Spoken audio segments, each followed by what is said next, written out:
About 10 months ago, I got on a plane to Brussels, Belgium to start year 2 of my pro basketball career, and I didn't touch down back in New Jersey until about 4 weeks ago. And this season was a roller coaster. After winning a championship in my first pro season in Finland, I'll be honest, this year didn't go as I pictured it. But that's the beauty of this journey. What do you do after the tough seasons? That's what defines you. In fact, this past season playing in Belgium was probably the most challenging of my basketball career as far back as I can remember. Now, truthfully, I've had a lot of success in my basketball life. So to say it was my most difficult season does not mean it was a catastrophe. I loved living in Brussels. I had great teammates, great coaches, and competed in a better league than year 1. But I also got benched at times. I had games where I questioned if I was good enough. And I didn't do enough to help my team have success in the playoffs. We lost in the first round in just 2 games. It hurt, but it taught me a lot. Here's the great news. Basketball careers are not defined by individual moments or even seasons. And hopefully my pro basketball career has just gotten started. So let's break down exactly what I'm focused on this offseason and how you can apply it to your own game. First, let me know what your #1 focus has been this summer when it comes to your improvement. Okay, let's talk about skill work. If you watch my videos, you know what I'm about to say. Shooting is king. Even at the pro level, it's the skill that opens doors. If I want to play at the highest level possible, I need to keep improving as a shooter, period. And if you want to get on the court more, same thing. You have to be a threat. So becoming a more efficient shooter is the focus. But this summer, I'm doing things a little bit differently. I'm prioritizing game-like reps. I want to take as many contested, semi-live shots as possible. Even if I got to bring my mom out to play defense on me, the more times I can get a hand in my face on my shots, the better. This will force me to get my shot off quicker with a contest, which will hopefully translate to actual games. My main goal is to simply improve my shooting efficiency going into year 3. In my opinion, that's the best way to approach improvement. I'm not going to be too specific, like saying my goal next year is to shoot 45% from 3. Not only is this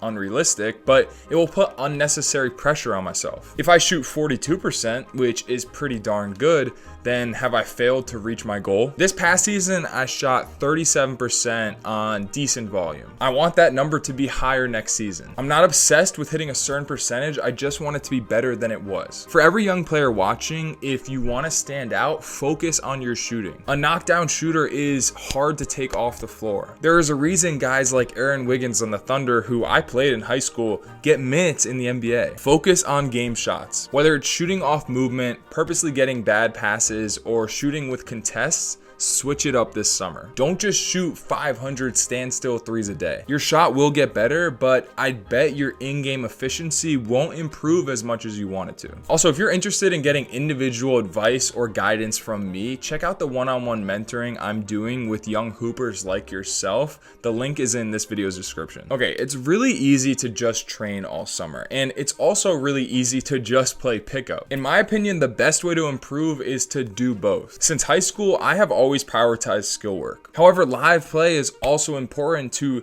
test the skills I'm working on in real situations. My schedule in terms of live play is pretty scattered. I'll play 1-on-1s, 2-on-2s, pickup, I'll play in a pro-am, whatever I can find. And I'm also not that picky about the competition level. Listen to this. So I get to my local gym the other day and there's this football kid shooting around on the basket. I started my ball handling warm-up and then he eventually started talking to me. Sooner or later, I mentioned that I play professionally overseas and this kid got really excited. So he challenged me to a 1-on-1 and said that if I beat him, I could have the court all to myself. At first, I was gonna say no, like it didn't seem worth it. But then I thought, why not? This is an opportunity to work on some skills against a live defender. I beat him 11-0 and the poor kid was hunched over for half the game, gasping for breath. No one believes me when I say being in good basketball shape is one of the most difficult things. Anyway, I spent the whole game working on my off-the-dribble shooting. So even if the competition is bad, you can focus on a particular skill you want to improve. So my goal this summer is to take more difficult shots in live play. Even if those shots are somewhat contested contested or off in isolation. Basically, I just want to push myself out of my comfort zone so that the shots I get in real games feel easy. This also goes back to my focus in my individual training. I think it makes sense to apply the intention in my training to any live play I get over the course of the summer. All right, the next focus is my strength training. One of the biggest differences between the college game and playing professionally is the physicality. Guys are stronger, smarter about how they use their bodies, and overall just tougher. So it's not just about getting stronger for me,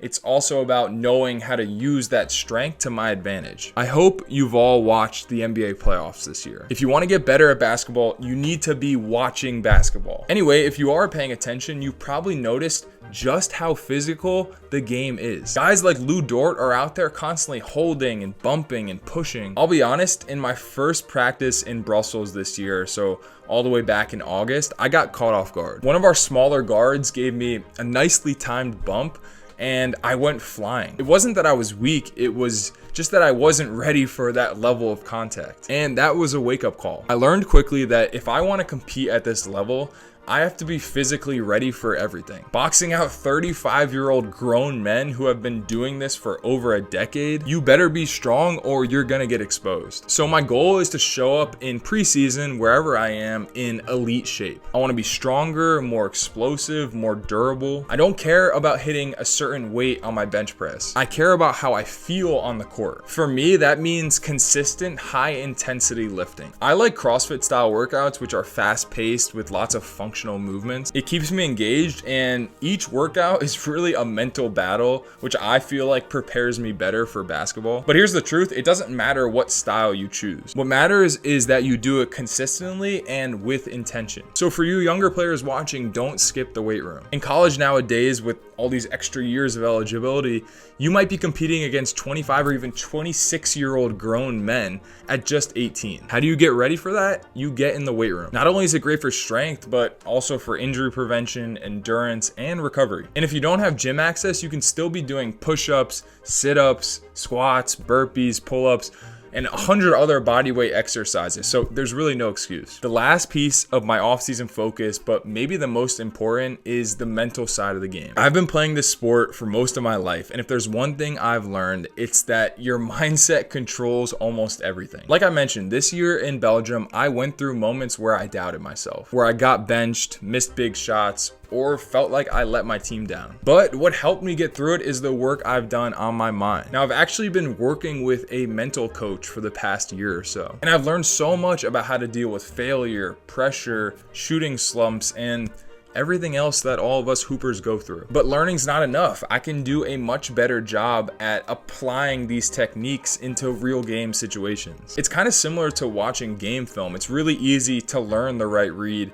but it's a lot harder to apply it when the lights turn on. These conversations with my mental coach will definitely continue over the course of the summer and into next season. But so far, here are some of the most important lessons I've learned that I want to share with all of you. First, focus on what is in your control. A lot of things that will happen in your basketball career you have no control over. Figure out what you do have power over and do those things to the best of your ability. Second, when things go wrong, don't blame outside factors. The best thing you can do is take full responsibility. Whether you got benched, injured, missed a game-winning shot, had an argument with a teammate, take responsibility. Simply put, it's the best way you can turn any situation into a positive one. And third, journal. Write down your thoughts, your intentions, your goals, reflections. I think journaling is such a great way to deal with any situation, and definitely difficult ones. My goal this summer is to become even more consistent mentally. I want to handle success and failure with the same steady approach. That's what I'm striving for, and that's what I encourage all of you to work on too. So for me, that's what most of my summer is going to look like. Of course, I'll see my friends and my family, and I'll take some rest days. But when it comes to hooping, I'm completely locked in. I'm completely focused on these goals. The truth is, I've been in the same situation as a lot of you are in now. And I've talked to a lot of young players who are struggling with the same things that I struggle with, whether it's